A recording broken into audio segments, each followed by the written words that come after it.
Now, we've got a hate obviously getting stories why Matel has signed for Spurs and didn't sign for Manchester United amidst him coming up and turning down an opportunity to play for Tottenham Hotspur last week.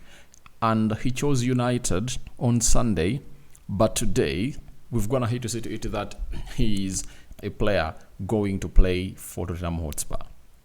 Very saddening and very absurd, not so?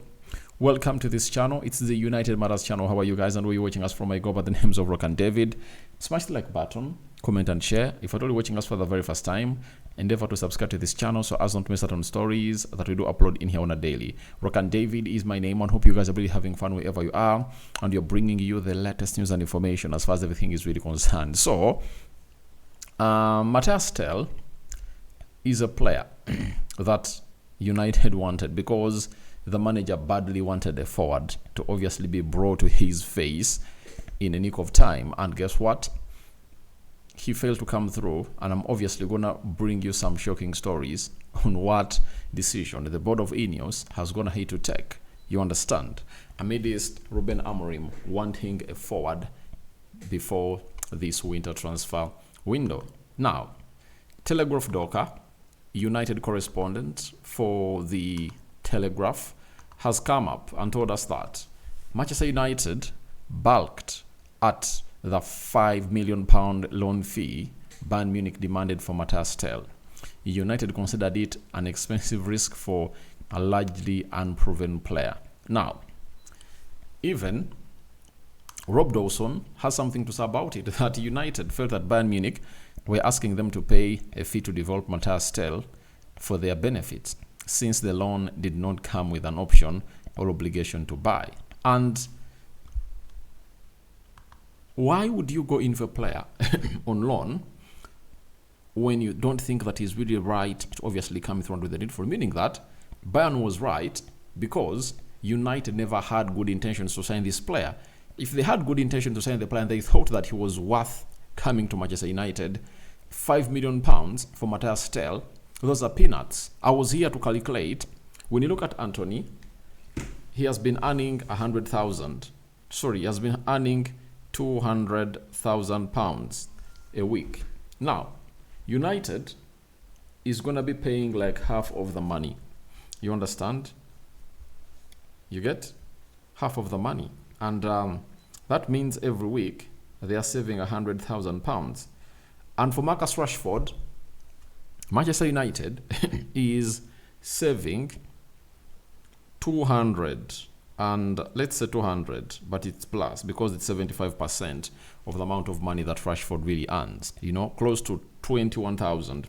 That's what they're really saving. So, United weekly is saving 300,000 pounds per week. That is 1.2 million. If you count February, March, April, May, June, July, you know, because this contract has been signed until July 30th. 5 months, 1.2 times 5, that is £6 million.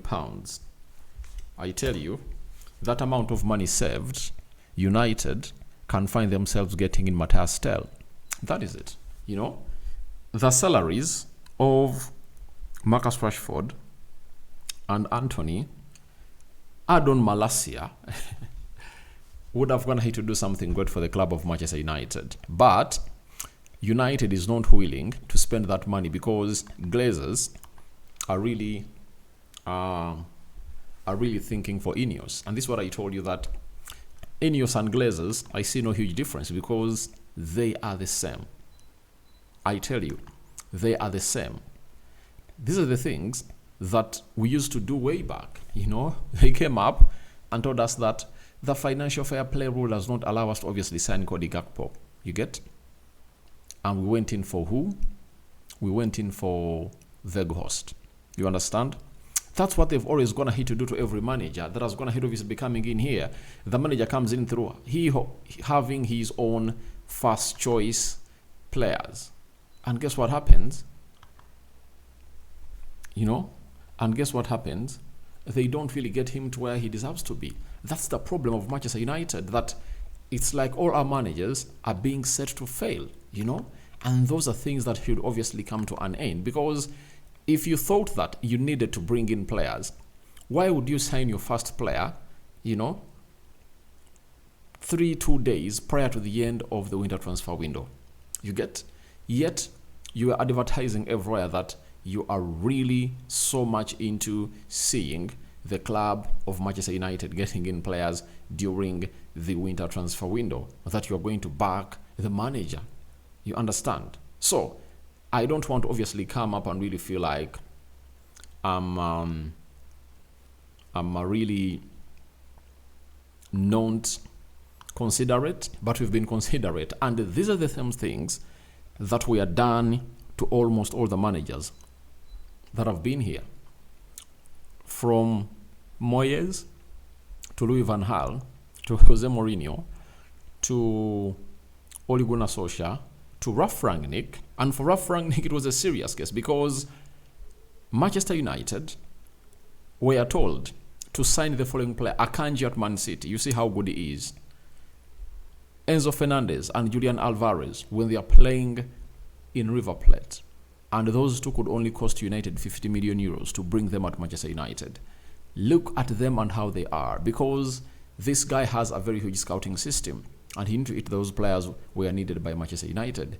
For Akanji, I think we could go for him at around 17 million euros or 20. We only needed 70 million euros to really save our season and fight to go to the Champions League, because even when we never really brought in those players, I think we finished 6th and went to the UEFA Europa League with 60 points. And I know if we had brought in those 3 players in, because they had the qualities that the manager needed, and Erik ten Hag would have gone ahead to work well with them,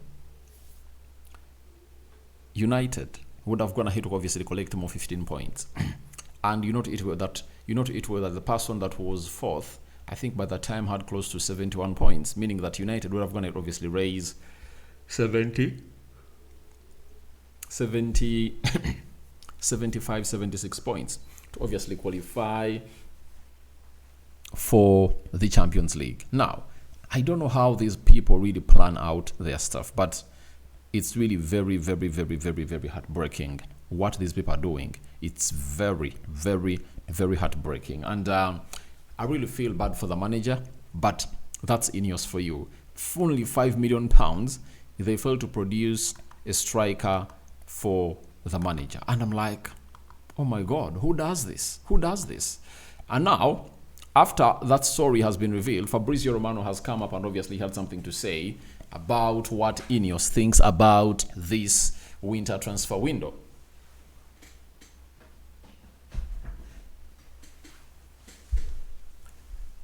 He also told us that the current situation or current stance at Manchester United, no more incomings are planned on deadline day. Patrick Dogu, Diego Leon, Aiden Heaven set to be Manchester United signings for the January transfer window. Deal for Nkunku / Bailey were never closed. Alejandro Garnacho set to stay. Internal decision has been made. Obviously, if you ask me whether this decision was rightly made, I'll tell you that no. I know my manager, he needs people, he needs players. He needs players immediately. He needs them in. And all I can tell you is INEOS is letting him down as a manager. And that's why earlier stories were like, you told me that you're going to get me players. And he was fuming to obviously getting a forward, So, I think the manager made a decision to play Kobe Mainoo as a centre forward, to send a board a message that, please, today is Sunday, tomorrow is Monday, I don't trust any of these forwards. Can you really get me another forward? You understand? So, INEOS is setting this man to fail. And that's not how other clubs have gone ahead to operate, And we should wait and see how things are really going to be pairing through for the club of Manchester United. Your thoughts on to why Mathys deal to United deal failed are welcome to the comment section below, and more stories are really gonna be thrown to us before this winter transfer window ends today. Second video of the day, more is yet to come. The transfer window is closing in 1.5 hours from now. Bye bye.